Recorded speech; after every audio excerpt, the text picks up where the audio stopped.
Assalamualaikum, ahlan wa sahlan di Qala Rasulullah Channel. Kitab Bulughul Maram, bab pembatal wudu. Kitab Bulughul Maram memuat kumpulan hadis-hadis tentang hukum Islam yang disusun secara sistematis berdasarkan bab-bab fikih, disertai penjelasan singkat tentang status hadis dilihat dari sisi sanad dan matannya. Kitab Bulughul Maram ditulis oleh ulama besar Ahlus Sunnah yang tidak diragukan keilmuannya, Al-Hafiz Ibnu Hajar Al-Asqalani. Beliau lahir, tumbuh, tinggal dan wafat di Mesir tahun 773 sampai 852 Hijriah. Dari Anas, beliau berkata, dahulu para sahabat Rasulullah Shallallahu Alaihi Wasallam ketika beliau masih hidup, mereka pernah menunggu sholat Isya sehingga kepala mereka tertunduk karena tertidur. Kemudian mereka sholat tanpa berwudu kembali. Dari Aisyah, beliau berkata, Fatimah binti Abu Hubaisi datang kepada Nabi Shallallahu Alaihi Wasallam.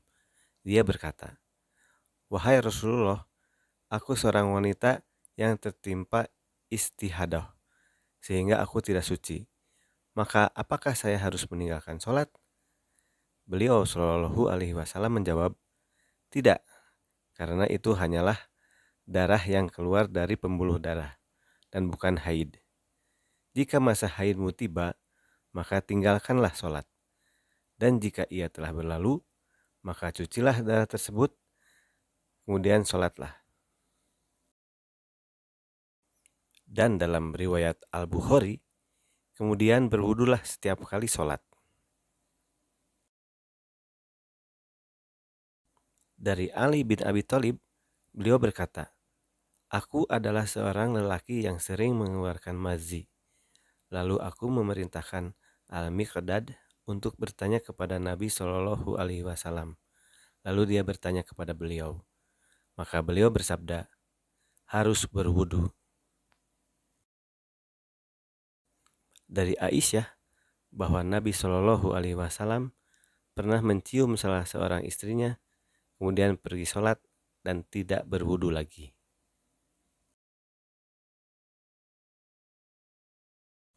Dari Abu Hurairah, beliau berkata, Rasulullah Shallallahu Alaihi Wasallam bersabda, apabila salah seorang dari kalian merasakan sesuatu dalam perutnya, lalu dia bingung karenanya, apakah telah keluar sesuatu darinya atau tidak, maka janganlah sekali-sekali dia keluar dari masjid, sehingga dia mendengar suara atau mencium bau. Dari Talq bin Ali, beliau berkata, seorang laki-laki berkata, aku menyentuh kemaluanku, atau dia berkata, seorang laki-laki menyentuh kemaluannya di dalam sholat. Apakah dia harus mengulangi berwudu? Nabi Shallallahu Alaihi Wasallam menjawab, tidak, karena itu hanyalah bagian dari anggota badanmu. Dari Busrah binti Safwan, bahwa Rasulullah Shallallahu Alaihi Wasallam bersabda, barang siapa yang menyentuh kemaluannya, maka hendaknya dia berwudu. Dari Aisyah, bahwa Rasulullah Shallallahu Alaihi Wasallam bersabda, barang siapa yang muntah, mimisan, keluar makanan atau minuman dari perut melalui mulut, atau keluar mazi, maka hendaknya dia meninggalkan sholatnya. Sementara dalam semua itu dia tidak berbicara. Dari Jabir bin Samurah, bahwa seorang laki-laki bertanya kepada Nabi Shallallahu Alaihi Wasallam, apakah saya harus berwudu karena makan daging kambing? Nabi Shallallahu Alaihi Wasallam menjawab, jika kamu mau. Apakah saya harus berwudu karena makan daging unta? Nabi Shallallahu Alaihi Wasallam menjawab, ya. Dari Abu Hurairah, beliau berkata, Nabi Shallallahu Alaihi Wasallam bersabda, barang siapa yang memandikan mayat, maka hendaklah dia mandi.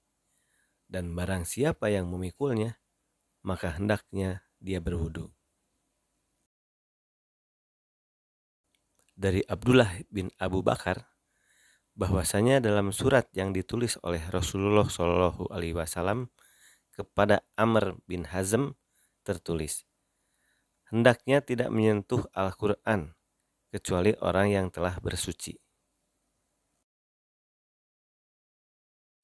Dari Aisyah, beliau berkata, Rasulullah Shallallahu Alaihi Wasallam senantiasa berzikir kepada Allah dalam setiap kesempatannya.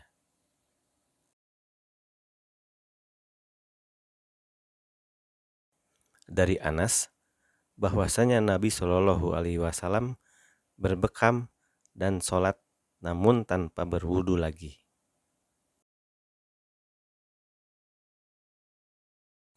Dari Muawiyah, beliau berkata, Rasulullah Shallallahu Alaihi Wasallam bersabda, mata adalah tali pengikat bagi dubur.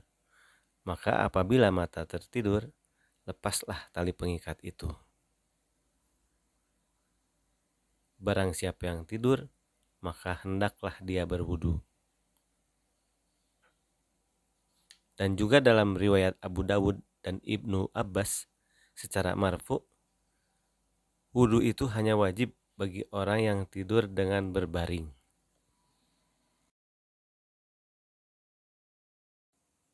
Dari Ibnu Abbas bahwa Rasulullah Shallallahu Alaihi Wasallam bersabda, setan mendatangi salah seorang dari kalian dalam sholatnya. Lalu dia meniup di dubur orang tersebut.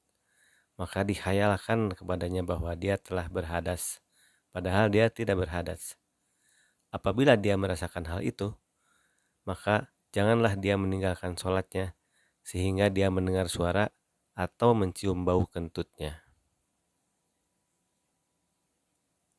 Dan diriwayatkan oleh Al-Hakim dari Abu Sa'id secara marfu, apabila setan mendatangi salah seorang dari kalian dan berkata, sesungguhnya kamu benar-benar telah berhadas, maka hendaklah dia berkata, kamu telah berdusta.